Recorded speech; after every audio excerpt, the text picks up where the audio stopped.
Tonight, we're anticipating Easter Sunday.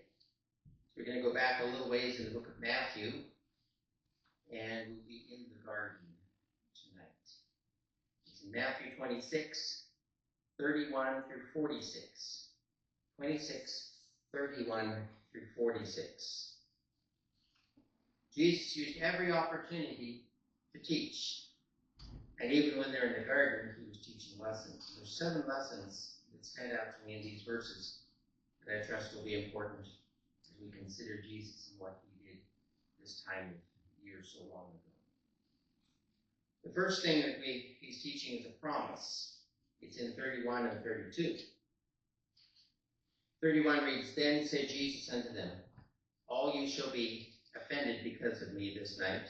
For it is written, I will smite the shepherd, and the sheep of the flock shall be scattered abroad.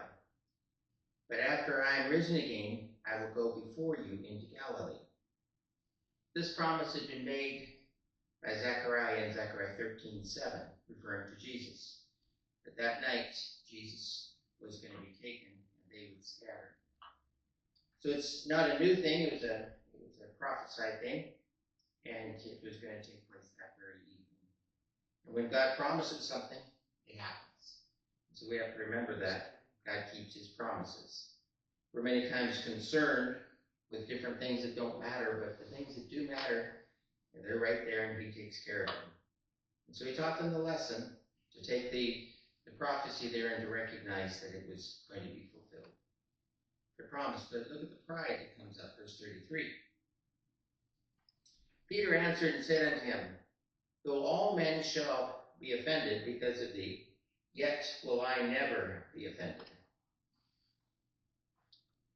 34 goes on, Jesus said unto him, Verily I say unto thee, that this night, before the cock crow, thou shalt deny me 3 times. What comes before a fall? Pride. The Bible clearly teaches us that. And so when we rely on our own strength to accomplish what God has, then we often fall flat on our face. And so Peter claimed that he would be true. He wanted to serve God. And it's important to have a desire to serve God. But it's better to show forth God's goodness in our lives than to show off. And here he was showing off in front of the other disciples of how true he would be. A great follower, but in the process, he had missed that he needed the strength from God to be able to help him through this. Confidence is good, but unless our confidence in the Lord, we can fall flat on our faces.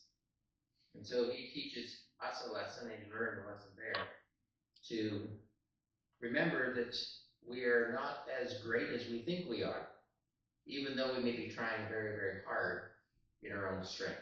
And so we need to find our strength from the Lord for the things in front of us. Nobody asked him if he was going to stand true. He decided that everybody just needed to know how strong and good he was. Notice the lesson of purpose in verse 35. Peter said unto him, Though I shall die with thee, yet will I not deny thee. Likewise also said all of the disciples. So he has just made his arrogant statement. Jesus has told him what's really going to happen. And he goes on continuing. Even if I died, I would not deny you. That's a great ambition. But again, it's in his own strength that he intends to do this. And we can't really accomplish much of anything in our Christian lives by ourselves. And so the secret would have been submission, submitting to what the Lord had said, submitting to his will, instead of continuing to pursue his own agenda. Oftentimes we're trying to live life with our own efforts. And an ambitious person is amazing, but after a while, they fade out too.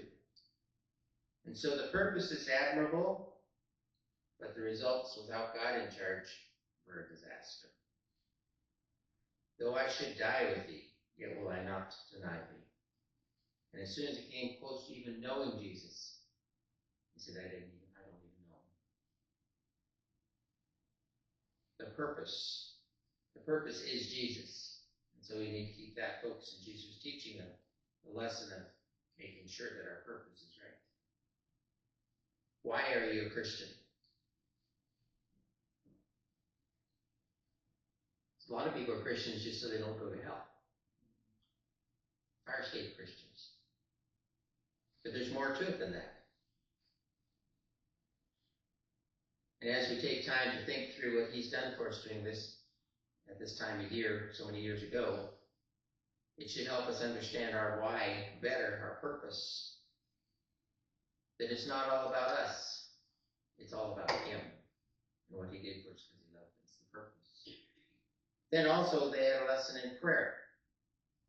And that goes 36, 39. Then comes Jesus with them unto a place called Gethsemane and said unto the disciples, Sit ye here while I go and pray yonder. And he took with him Peter and the two sons of Zebedee and began to be sorrowful and very heavy. Then said he unto them, My soul is exceeding sorrowful, even unto death. Tarry here and watch with me. And he went a little further and fell on his face and prayed, saying, O my Father, if it be possible, let this cup pass from me. Nevertheless, not as I will, but as thou wilt. Prayer. What an example. One time they asked Jesus, teach us how to pray, and he gave them the Lord's Prayer. But here he showed them. Can you imagine the burden that was on him at that time? Not only knowing what was coming with the cross, but the sin of the entire world. And Jesus called his disciples to come and help him, to be there with him. And he calls us in the same way. He calls us to share his load. He says, my yoke is easy, my burden is light. So he doesn't want us to take it from him. He wants us to be there by his side. And he promised to help us. Prayer isn't just words. It's a heart cry from the Lord to intervene in lives. You have burdens on you tonight of people that need Jesus. His whole purpose was to come and free us from ourselves and from our sin. And his heart was broken even as he prayed. The first prayer of our salvation was the sinner's prayer. And then prayer should be a constant thing in our lives. Constantly getting his strength and enabling as we walk through life. Prayer. What a lesson they got in the garden of prayer. They also got a lesson on perseverance in 40 through 42. And he cometh unto the disciples and find them asleep, and said unto Peter, What, could ye not watch with me 1 hour? Watch and pray, that you enter not into temptation. The spirit indeed is willing, but the flesh is weak. He went away again the second time and prayed, and said, O my Father, if this cup may not pass away from me, except I drink it, thy will be done. So Peter had been struggling with pride, and when he had time to pray with Jesus, he used the time to sleep. So Jesus reminds him, he says, watch and pray, that you enter not into temptation. The spirit indeed is willing, you have great aspirations, but you need strength to get through it. He went a second time. And again, he poured his heart out. Basically, we asked God to take away this great responsibility if it was his will. But he submitted to the Father's will and to the cross. Peter continued stubborn in his own way. Jesus submitted to his Father's will and got the strength he needed. We can avoid temptation through prayer. And oftentimes we walk straight into temptation when we aren't prayed up.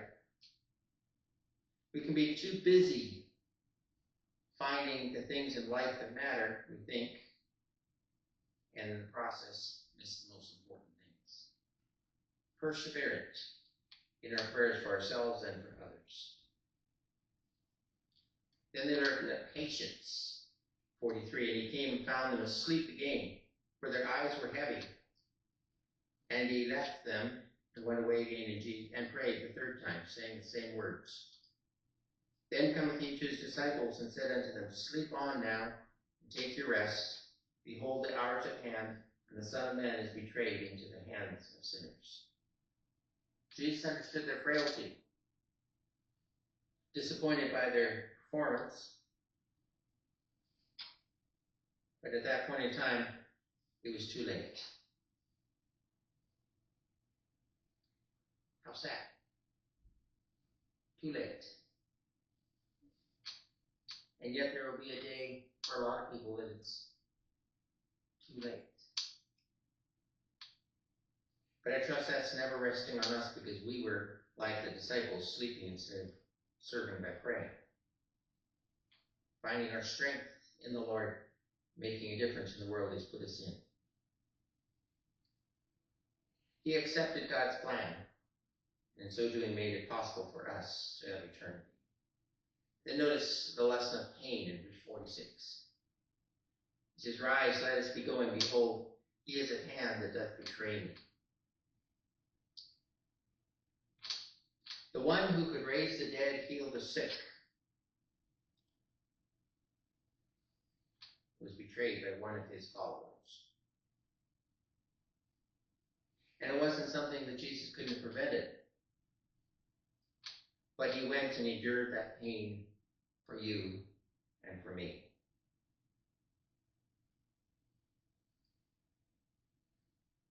What if he hadn't? We'd have no hope. But he did. And because of those tears of blood, that pain in the garden, we have eternity in front of us. This is the sad part of Easter season, how brutal and how cruel mankind can be. But the glorious part comes Sunday, first day of the week, resurrection. And Christ sets himself as King of Kings and Lord of Lords. Satan is defeated, and our hope is in front of us. I was talking to one of my friends, and he said, Are you all excited about the Easter Bunny? I said, No, I'm excited about Resurrection Sunday. Well, yeah, that's true. Jesus was wonderful. The things he did were amazing. And he lived a perfect life. But all those things wouldn't have mattered if he hadn't risen again. And as he rose again, he gave us the promise he gave to him before that we too would rise one day and be with him forever. Lessons from the garden. Hard lessons. So many things we often miss. He promised it. Our pride gets in the way. We lose our purpose. Prayers are answered. We need to be perseverant, patient, and understand that the pain is temporary. The joy comes.